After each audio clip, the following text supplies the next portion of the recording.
వార్త అంటే ద్వేషమేనా? వార్త అంటే విధ్వంసమేనా? వార్త అంటే రాజకీయమేనా? వార్త అంటే సెలబ్రిటీల వివాదాలేనా? వార్త అంటే నేరాలు ఘోరాలేనా? కాదు, కానే కాదు. నెగిటివిటీ మాత్రమే వార్త కాదు. వార్త సమాచారాన్ని ఇవ్వాలి. వార్త ఆహ్లాదకరంగా ఉండాలి. అందుకే విజేతల సక్సెస్ స్టోరీస్, అబ్బురపరిచే టెక్నాలజీ, వైద్య రంగంలో సరికొత్త ఆవిష్కరణలు, ప్రజలకు మేలు చేసే పథకాలు, మనసుకు ఆహ్లాదాన్నిచ్చే అద్భుత దృశ్యాలు, పర్యాటకం, వినోదం, సాహసం అన్నీ మంచి వార్తలే, మనసును హత్తుకునే వార్తలే. అలాంటి పాజిటివ్ న్యూస్ను అందించే సరికొత్త ప్రయత్నమే మా ఈ గుడ్ న్యూస్ ప్రోగ్రామ్. ఇంకెందుకు ఆలస్యం, ఇవాల్టి గుడ్ న్యూస్ చూసేద్దాం. యువ శాస్త్రవేత్తలకు అంతరిక్ష పరిశోధన సంస్థ ఇస్రో శుభవార్త చెప్పింది. యువతకు అంతరిక్ష విజ్ఞానంపై అవగాహన కల్పించేందుకు ఇస్రో ఏటా యువ విజ్ఞాన కార్యక్రమం నిర్వహిస్తోంది.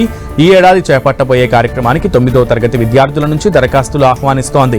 ఇందులో పాల్గొనే విద్యార్థులకు నేరుగా శాస్త్రవేత్తలతో మాట్లాడేందుకు అవకాశం కూడా కల్పిస్తోంది. ఇక ప్రభుత్వ, ప్రైవేట్ పాఠశాలల్లో 9వ తరగతి చదివే విద్యార్థులు దరఖాస్తు చేసుకోవచ్చు. 8వ తరగతిలో సాధించిన మార్కులకు 50% వెయిటేజీ ఇవ్వనున్నారు. వీటితో పాటు స్పేస్ సైన్స్ క్లబ్లో ఉంటే 5% వెయిటేజీ ఇస్తారు. సైన్స్ క్లబ్లో జిల్లా, రాష్ట్ర, జాతీయ స్థాయిలో సైన్స్ వ్యాసరచన పోటీల్లో ప్రతిభ కనబరిచి ఉంటే 10% వెయిటేజీ, ఎన్సీసీ గైడ్స్గా ఉంటే గ్రామీణ ప్రాంత విద్యార్థులకు 20%, పట్టణ ప్రాంతాల వారికి 5% వెయిటేజీ ఇవ్వనున్నారు. యువికా కార్యక్రమానికి ఎంపికైన విద్యార్థులకు ఇస్రో అన్ని వసతులు సమకూరుస్తుంది. విద్యార్థులకు ప్రయాణం, భోజన వసతి ఉచితంగా అందిస్తుంది. ఈ ఏడాది మే నెలలో 14 రోజుల పాటు ఇస్రో అంతరిక్ష కేంద్రాలకు తీసుకెళ్తుంది. అక్కడ సైన్స్ కు సంబంధించిన విశేషాలు, వింతలు తెలియజేయడంతో పాటు రాకెట్ ప్రయోగాలు, వాటి పనితీరుపై అవగాహన కల్పించనున్నారు. 9వ తరగతి విద్యార్థులు ఈ నెల 23వ తేదీలోగా ఇస్రో వెబ్సైట్లో రిజిస్ట్రేషన్ చేసుకుని దరఖాస్తులు సమర్పించనున్నారు. దరఖాస్తుల పరిశీలన అనంతరం ఏప్రిల్ 7న ఎంపికైన విద్యార్థుల జాబితాను ఇస్రో విడుదల చేస్తుంది. మే 18 నుంచి విద్యార్థులను విడతల వారీగా ఆహ్వానిస్తారు. మే 19 నుంచి 30 వరకు యువికా 25 కార్యక్రమం నిర్వహించి 31న ముగింపు కార్యక్రమంలో ప్రతిభ ఆధారంగా బహుమతులు, ప్రశంసా పత్రాలు అందివ్వనున్నారు. చేనేత కార్మికులకు ఏపీ ప్రభుత్వం గుడ్ న్యూస్ చెప్పింది. రాష్ట్రంలోని వేల మంది చేనేత కార్మికులపై వరాల జల్లు కురిపించింది. నేతన్నలకు ఉచిత విద్యుత్ అందించనున్నట్లు సీఎం చంద్రబాబు తెలిపారు. ఏపీలోని చేనేత కార్మికుల కుటుంబాలకు ఉచిత విద్యుత్ అందించే పథకానికి కూటమి ప్రభుత్వం శ్రీకారం చుట్టింది. ఇందులో భాగంగా కార్మికుల ఇళ్లకు నెలకు 200 యూనిట్లు, మరమగ్గాలకు నెలకు 500 యూనిట్లు ఉచితంగా విద్యుత్ అందించాలని నిర్ణయించింది. ఇప్పటికే చేనేత కుటుంబాల ఇళ్ల నిర్మాణానికి 50,000 అదనంగా ఇస్తుంది ప్రభుత్వం. ఇప్పుడు ఈ నిర్ణయంతో రాష్ట్రంలోని చేనేత కుటుంబాలు మరికొంత లబ్ధి పొందనున్నాయి. ప్రభుత్వ నిర్ణయం వల్ల 93,000 మంది నేతన్నల గృహాలకు, 10,534 మరమర్గాలకు ప్రయోజనం చేకూరనుంది. ఇక అంతేగాక ఇప్పటికే చేనేత కార్మికుల ఇంటి నిర్మాణానికి అదనంగా 50,000 సహకారం అందజేసేందుకు, అలాగే చేనేత కార్మికులకు జీఎస్టీ రియంబర్స్మెంట్ అమలు చేసేందుకు ప్రభుత్వం చర్యలు తీసుకుందని సీఎం తెలిపారు. వీటన్నింటినీ నెరవేర్చడానికి చేనేత రంగ అభివృద్ధికి ఏడాది బడ్జెట్లో 138 కోట్లు కేటాయించినట్లు తెలిపారు. నేత కార్మికులను వృద్ధిలోకి తీసుకురావడమే తమ ప్రభుత్వ లక్ష్యమని చంద్రబాబు తెలిపారు. ఇక చేనేత కార్మికులకు ఇచ్చిన హామీలను నెరవేరుస్తున్నందుకు ఆనందంగా ఉందన్నారు సీఎం.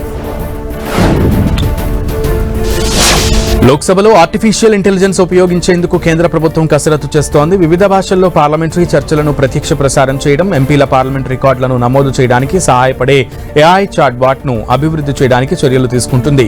ఈ క్రమంలోనే స్పీకర్ ఓం బిర్లా, కేంద్ర మంత్రి అశ్విని వైష్ణవ్ సమక్షంలో పార్లమెంట్లో ఏఐ సొల్యూషన్ కోసం Lok Sabha secretariat, electronics and information technology మంత్రిత్వ శాఖ మధ్య ఒక అవగాహన ఒప్పందం కుదిరింది.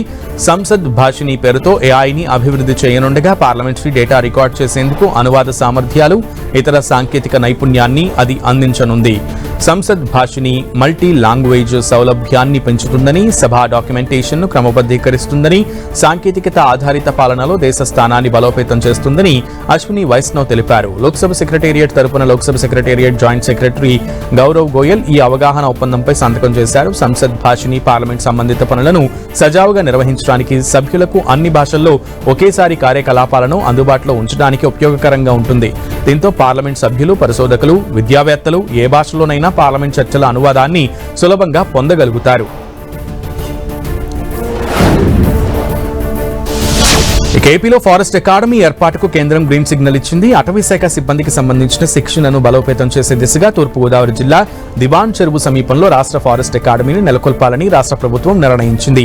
అటవీ శాఖ ఉద్యోగులకు అటవీ వన్యప్రాణి సంరక్షణపై లోతైన శిక్షణ పొందేందుకు అనువైన వాతావరణం ఉండేందుకు అటవీ సమీపంలో ఉన్న దివాన్ చెరువు ప్రాంతాన్ని డిప్యూటీ సీఎం పవన్ కళ్యాణ్ ఎంపిక చేశారు.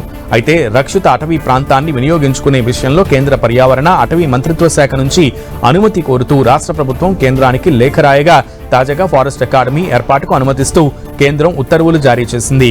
కేంద్ర అనుమతితో అకాడమీ ఏర్పాటుకు ఉన్న అధికారులను పవన్ కళ్యాణ్ దిశానిర్దేశం చేశారు. అధికారులకు ఫారెస్ట్ అకాడమీ ఏర్పాటుకు అవసరమైన అన్ని చర్యలు చేపట్టాలని, అకాడమీ నిర్మాణం త్వరగా పూర్తి చేయాలని అధికారులను ఆదేశించారు.